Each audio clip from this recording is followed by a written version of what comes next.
nature, definitely a New Yorker. Was very giving, but she also took it away some days too. What are you gonna do? Did you work at the center? Oh yeah, we had a day where it started snowing in the middle of the scene, so we just had to accept it and move on. It's a Sharknado.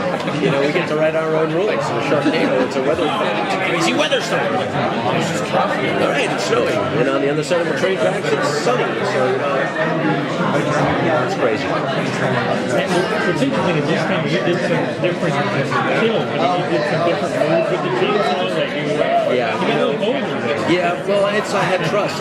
In the first movie, I didn't know what they were capable of. And when you're shooting the movie, your actions are exactly that. When there's nothing to react to, it looks kind of ridiculous if I'm hopping and skipping and dodging. It kind of looks like presentational dance. Only to be filled in by the visual effects of editors to make your actions reactions. So I didn't know if what I was doing was going to be supported by visual effects artists to make them convincing reactions. And when I saw that they did it beautifully, and I wasn't, jumping away from Sid and Marty Krofft level of special effects, but closer to, contemporary technology, I was like, so when it came time to do number 2, I was much more giving. Trusted Anthony, that got me so far. Trusted the entire team. Oh my gosh, doing crazy things, knowing that the guys are never going to make me look cool.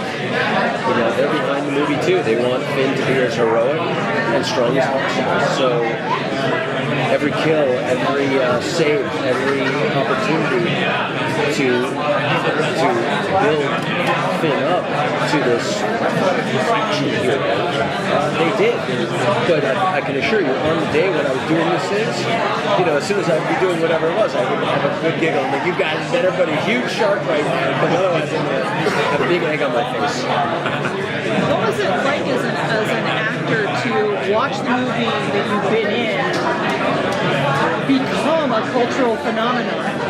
It's kind of like deja vu. I've worked on Auto 2.0 for 10 years, and that took a few years to attain the level of global success that this movie did in one night. I think that's just evocative of the society we're now living in. We're in a global environment, and because we're digital age, because the SyFy fans, who happen to be the strongest fans in entertainment, are all connected through the ether and through their phones.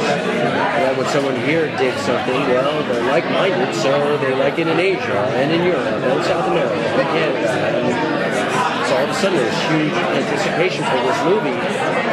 Luckily, we delivered something that they dubbed, and the response was so great that it spilled over to mainstream entertainment. So the anticipation for S2 is global, and it's not just the SyFy fans, but everyone's looking forward to this fun, crazy movie. It's going to air in 90 countries, all within 24 hours. It's going to be ridiculous. This movie's doing something that, the big movie studios in Hollywood pray for. They spend hundreds of millions of dollars, and then hundreds of millions of dollars in marketing. This movie did none of that. Very scant budget, very I don't know if there was any marketing involved in the first movie. Certainly there isn't a little bit in the second, but it's grown organically. And this fruit has a lot of seeds. So here we are. Look what's grown. Sharknado 2. Oh wow, they've already picked up Sharknado 3. This could become, because it is inexpensive to make, because the appetite by the fans is so huge. This could be a summer event for many years to come. It's nice is they didn't set a bar. They just made a crazy movie that people love. So we made our own bar. And what's nice is the writer, Thunder Levin, followed the formula. So we're going to have more of the same fun, but it's going to be a different experience. So if you loved one, you're going to go out of your mind for two. Because it's... Well, we've heard that you've got up the ante from jumping for a shark. To upping the ante? You know, your lightning bolt earrings are so mesmerizing. What was the question? I'm sorry. I'm upping the ante. I mean, you know, you're a shark. You change on your Right. shark. How do you up the ante? You know what? You don't try to recreate what was so successful because it leaves an opportunity for failure.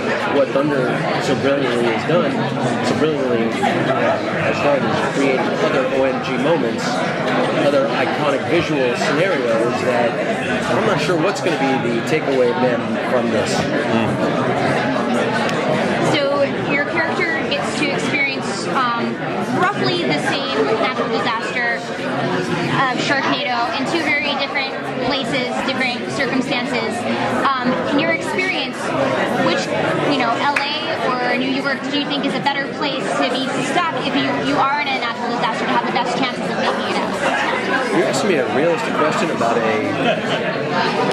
Well, I mean, Sharknado, you're pretty much the expert on how to survive one. So We just need advice for the fans at home who might be curious about how to survive a they have loved ones Sharknado. in different cities, because LA it didn't work out too well for them. if there's a chance of Sharknado, leave your umbrella at home and grab the chainsaw. That's my advice. Seek high ground, run like hell, text me. Find me on Twitter, I'll come save you. Is he paranoid yet that he's being followed around? Or There's a little bit of that in the first opening scene where lightning is striking twice.